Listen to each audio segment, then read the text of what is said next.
17h partout où vous nous suivez, le journal sur Génération FM, la 93.4. Les titres, c'est dans un instant.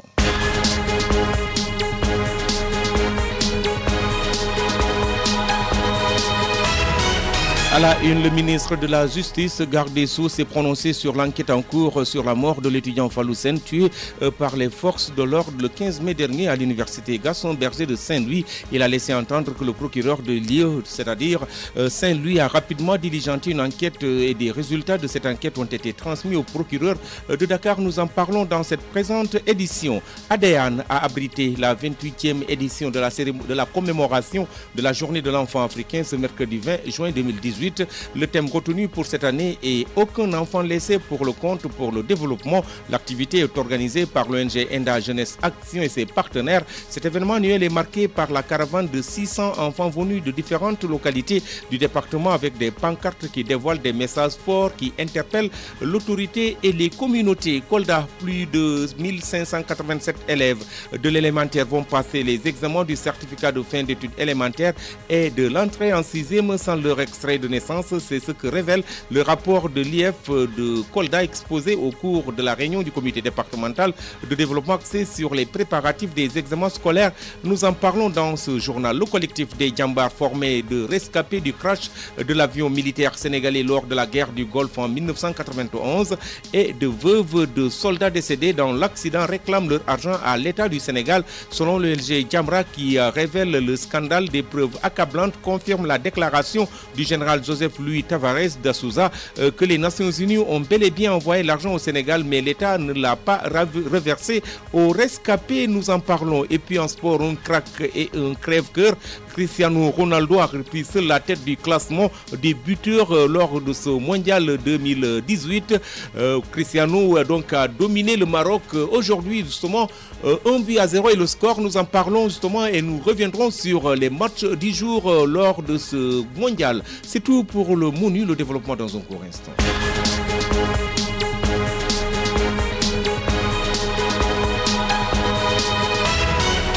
Amadi Khalilou Diémé.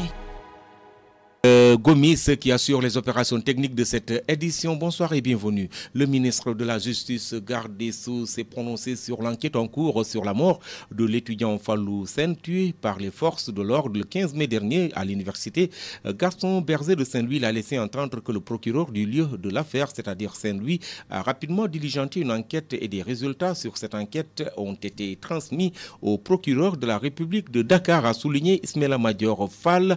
Une information que l'APS a livré. Le gouvernement du Sénégal maintient l'interdiction de l'importation de la volaille. La précision est faite par le ministre du Commerce, Alioune Sarr. Face à la presse, le ministre a laissé entendre que c'est une mesure de sauvegarde qui est prévue par l'OMC, l'Organisation mondiale du commerce, et que le Sénégal a mis en place justement à ses yeux pour accompagner l'industrie naissante où des acteurs ont investi plus de 200 milliards de francs CFA, ce qui travaillent avec plus de 50 000 personnes dont la moitié sont des femmes. Les travaux de la réhabilitation des femmes. Donc les travaux de la réhabilitation et de bitumage de la boucle du Fouladou lancés mardi à Médina Yoro Foula dans la région de Kolda vont comporter donc un volet social consistant notamment en des infrastructures sanitaires et marchandes. Donc c'est ce qu'a révélé Abdoulaye Daouda Diallo, ministre des Infrastructures. Ce projet s'inscrit dans le cadre d'un programme prioritaire de désenclavement dont l'ambition est de contribuer à améliorer le réseau routier, lutter contre la pauvreté et améliorer le niveau de vie des populations, a-t-il déclaré en procédant au lancement officiel des travaux. La boucle du Fouladou désigne l'axe routier reliant Kolda à Dabo en passant par Pata, Médina Yoro Foula, Fafakourou sur 208 km. Les travaux prévus sur cet axe ont bénéficié d'un financement de 13 milliards de francs CFA de la Banque ouest-africaine de développement, le BOAD. Il comporte un important volet de mise en œuvre d'actions sociales, à savoir la réhabilitation d'infrastructures sanitaires et marchandes et la réalisation justement de clôtures d'écoles, selon le ministre des Infrastructures. En décembre dernier, à l'occasion de la journée de l'élevage tenue à Kolda, le chef de l'État Macky Sall avait réaffirmé son engagement à réaliser le bitumage de la boucle du Fouladou. Rebolote, autant pour moi, pour Pierre Atepa Goudiaby. Il a rempilé au poste de PCA de la BRVM et du DCBR. En Assemblée générale ordinaire, les membres des conseils donc ont réélu à l'unanimité dans ses fonctions Pierre Atepa Goudiaby en qualité de président des deux conseils pour un mandat de 3 ans. Les travaux des nouveaux conseils d'administration de la BRVM et du DCBR se sont tenus au siège social à Abidjan, en Côte d'Ivoire. C'est donc Pierre Atepa Goudiaby aura pour mission de superviser l'exécution des plans stratégiques 2018-2020 des deux structures centrales du marché financier régional, architecte du développement, une des 100 personnalités les plus influentes du continent africain. Atepa assure les fonctions justement du président des conseils d'administration de la BRVM et du DCBR depuis le 25 juin 2015. En 40 ans de carrière, ce natif de Ziguinchor et de Baïla a pu s'imposer comme l'un des plus grands architectes contemporains. Président du groupe Atepa, l'architecte Pierre Goudiaby Atepa, ingénieur en Building Sciences, conseiller spécial du président Abdoulaye Wade pendant 12 ans, s'intéresse particulièrement à la jeunesse africaine.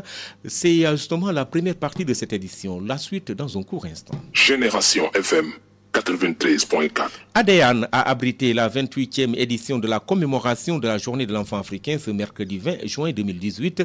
Le thème retenu pour cette année est « Aucun enfant laissé pour le compte » pour le développement. À l'actif de Enda Jeunesse Action et de ses partenaires, cet événement annuel est marqué par la caravane de 600 enfants venus de différentes localités du département avec des pancartes qui dévoilent des messages forts qui interpellent l'autorité et les communautés.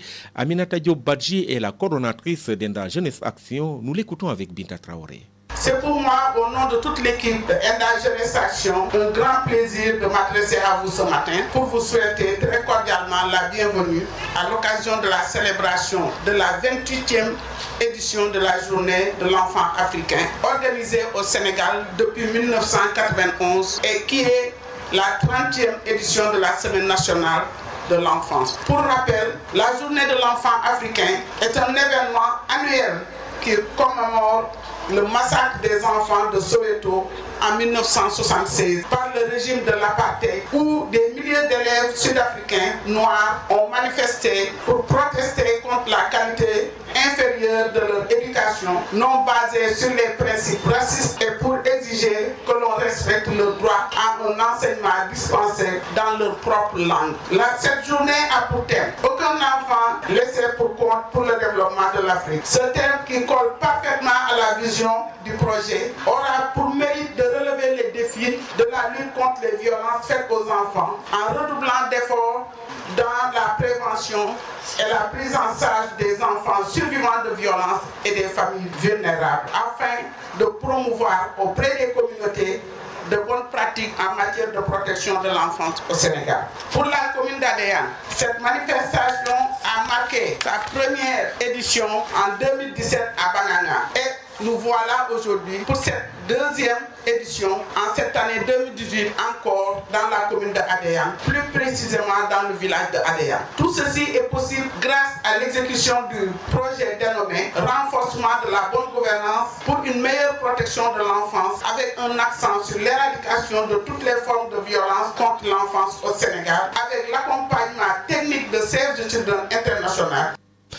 Madame Aminata Diop Badji, venue assister à la cérémonie, le vice-président du conseil communal de protection des enfants de Ziguinchor, Sidi Ahmed Kouka, a mis l'accent sur le travail abattu par les conseils communaux concernant le problème de l'état civil des enfants, entre autres. Nous l'écoutons. Aujourd'hui, nous pouvons dire quand même que le taux d'enfants qui n'avaient pas d'extrait de naissance a fortement baissé. Donc nous profitons de l'occasion pour remercier et féliciter le nouveau président du tribunal départemental de Ziguinchor, qui n'a ménagé aucun effort pour prendre en charge plus de 2000 enfants qui n'avaient pas d'extrait de naissance. Mais au-delà de ça aussi, nous avons eu à sensibiliser les parents d'élèves, les directeurs d'école, les enseignants, les groupements féminins par rapport à la maltraitance des enfants. Et aujourd'hui, les travaux durs qui se faisaient par rapport aux enfants, que ce soit au niveau des travaux champêtres ou bien dans les domiciles, a fortement aussi baissé. Maintenant, comme nous le disons, la protection c'est une continuité. Nous ne pouvons pas dire qu'on a éradiqué tous les maux par rapport à la maltraitance des enfants, mais quand même, nous avons contribué à la baisse de ces cas de maltraitance dans les écoles, dans les maisons et aussi dans la rue. Kolda, plus de 1587 élèves de l'élémentaire vont passer les examens du CFE et de l'entrée en 6e sans leur extrait de naissance. C'est ce que révèle le rapport de l'IEF de Kolda, exposé au cours de la réunion du comité départemental de développement axé sur les préparatifs des examens scolaires. Selon l'inspecteur de l'éducation et de la formation de Kolda, cette année, plus de 1500 élèves qui vont composer 100 pièces d'état civil. L'année dernière, on était à 1800. La situation demeure préoccupante dans cette localité. Poursuivant, il ajoute sur les ondes de la RFM, même si la tendance est à la baisse, une baisse de plus de 300 candidats, l'objectif est d'arriver à 0 candidat, 100 pièces d'état civil. À noter que les examens du CFE et de l'entrée en 6e sont prévus le 26 et 27 juin prochain et à partir du 24 juillet démarre l'examen du BFM, brevet de fin d'études moyen, donc c'est dans tout le territoire national. Et puis IMCA lance un projet dénommé Ampa Awanya. Il a pour objectif ce projet de créer une nouvelle génération de jeunes entrepreneurs agricoles pour réduire le chômage des jeunes et prévenir l'insécurité alimentaire dans les régions de Ziguinchor, Sédhiou et Kolda. 600 millions sont mobilisés pour 400 jeunes ciblés. Dr Adrien Colli est président du Conseil national de IMCA Sénégal. Il faisait face à la presse hier pour expliquer les tenants et les aboutissants du projet. Nous l'écoutons.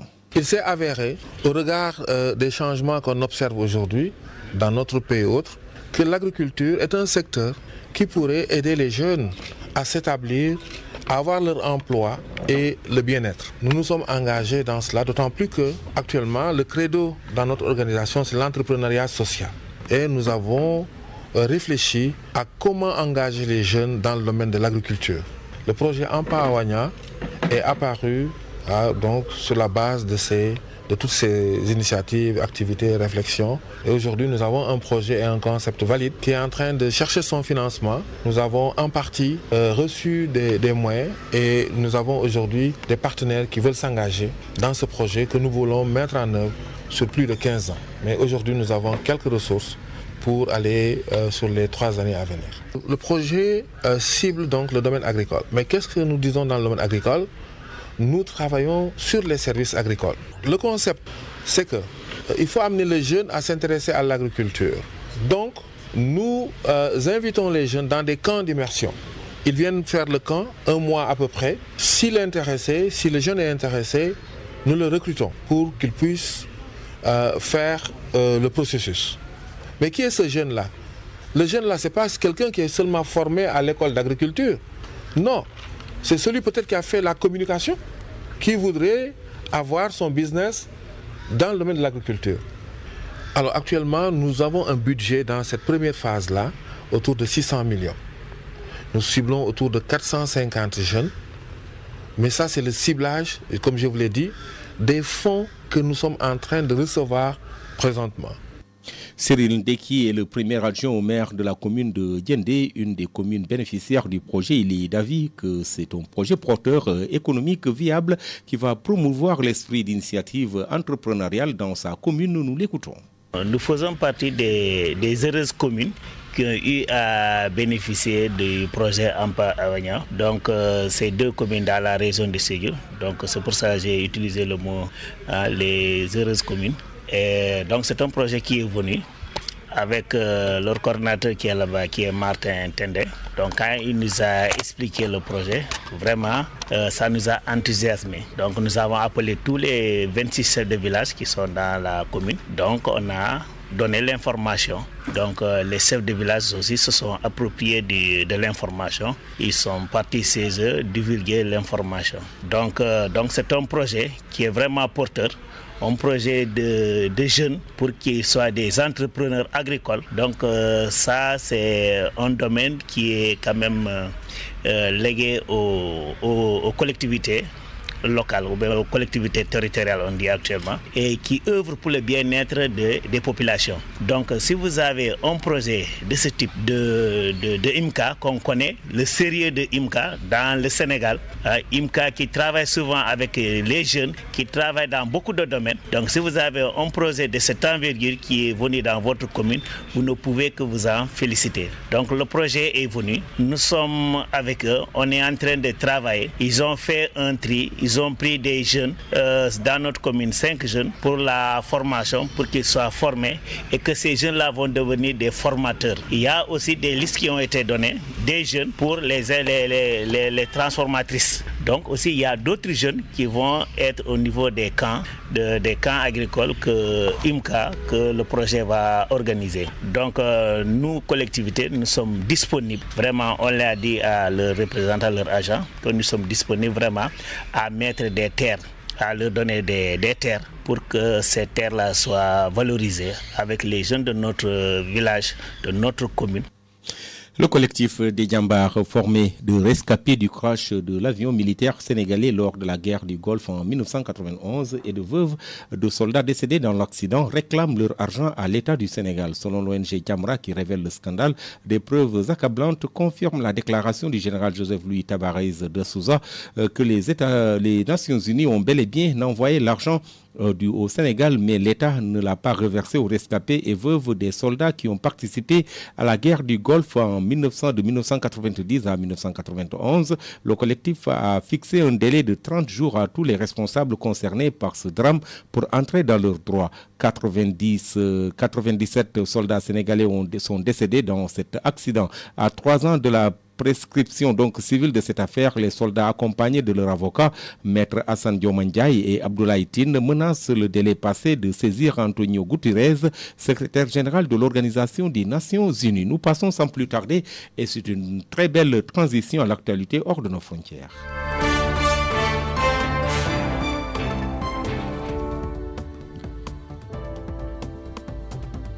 L'actualité hors de nos frontières, une vingtaine de personnes sont mortes après de violentes pluies à Abidjan où les pompiers ont apporté assistance à plus d'une centaine de victimes dans la nuit du 18 au 19 juin. Aucune commune de la capitale économique ivoirienne n'est épargnée par les inondations liées aux fortes pluies dans la nuit survenues dans la nuit du 18 au 19 juin. Des bas-fonds de la périphérie au quartier présidentiel, de nombreuses rues sont affectées par ces pluies innombrables qui ont mis dans beaucoup de dans de très mauvaises conditions les populations de Abidjan, donc la capitale économique de la Côte d'Ivoire. Impraticables et des quartiers sont encore coupés du reste d'Abidjan. La forte pluie qui est tombée dans la nuit du 18 au 17 juin a fait 19 morts, pour rappel, dont 18 dans le district d'Abidjan et 1 dans la localité de Thiassalé, à 121 km de Abidjan. Et puis autre chose au Niger, l'opposant Amadou vient de perdre son statut de député selon une décision de la Cour constitutionnelle le rendant désormais inéligible. Amadou, condamné par contumace à 1 an d'emprisonnement dans une affaire de trafic de bébés, est toujours en exil en France. Nous y reviendrons. Et puis le président américain Donald Trump a annoncé ce mercredi dans une spectaculaire retournement qu'il allait signer un décret pour éviter la séparation des familles de migrants ayant franchi inégalement la frontière avec le Mexique. L'administration américaine est sous le feu de critiques tant au niveau national qu'international, alors que plus de 2300 mineurs ont été séparés de leurs parents en 5 semaines seulement. Nous passons au sport.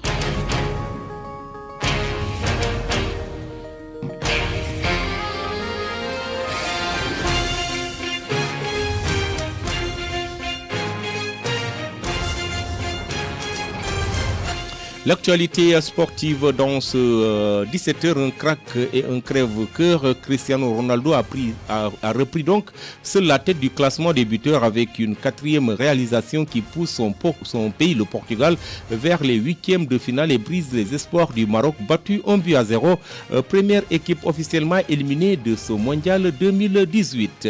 Avec son 4e but, Cristiano Ronaldo est le crack du Real de Madrid, auteur de 85 85 buts de sa carrière avec le Portugal, devient au passage le meilleur buteur européen en match international. Selon le statisticien Opta, le précédent détenteur du record donc était Frédéric Puskás, auteur de 84 réalisations avec la Hongrie entre 1945 et 1956. Grâce à ce résultat, le Portugal se rapproche tranquillement des huitièmes de finale, mais ne soigne pas vraiment sa différence de but pour disputer à distance la tête de groupe à l'Espagne. L'autre favori des deux superpuissances du foot se sont séparés sur 3-3, c'était le vendredi dernier. Le dernier match du Maroc contre l'Espagne n'aura aucun enjeu pour les Lions de l'Atlas, d'ores et déjà éliminés quoi qu'il arrive plus tard dans l'après-midi entre la Roja et l'Iran. Donc je rappelle que l'Espagne et l'Iran vont jouer à 18h et donc en ce moment c'est deux équipes qui s'affrontent en ce moment. Il s'agit de l'Uruguay et de l'Arabie Saoudite. La première période a vu l'Uruguay prendre le dessus sur l'Arabie Saoudite. C'est la fin de ce journal. Merci à Albert Gomis qui était à la technique. Merci à Aïssetou Diata qui l'a réalisé. Merci à vous, auditrices et auditeurs, de nous avoir suivis. Retrouvez l'info à 22h avec Mam Binta Diata. D'ici là, passez d'excellents moments avec les programmes de Génération FM. Génération FM 93.4.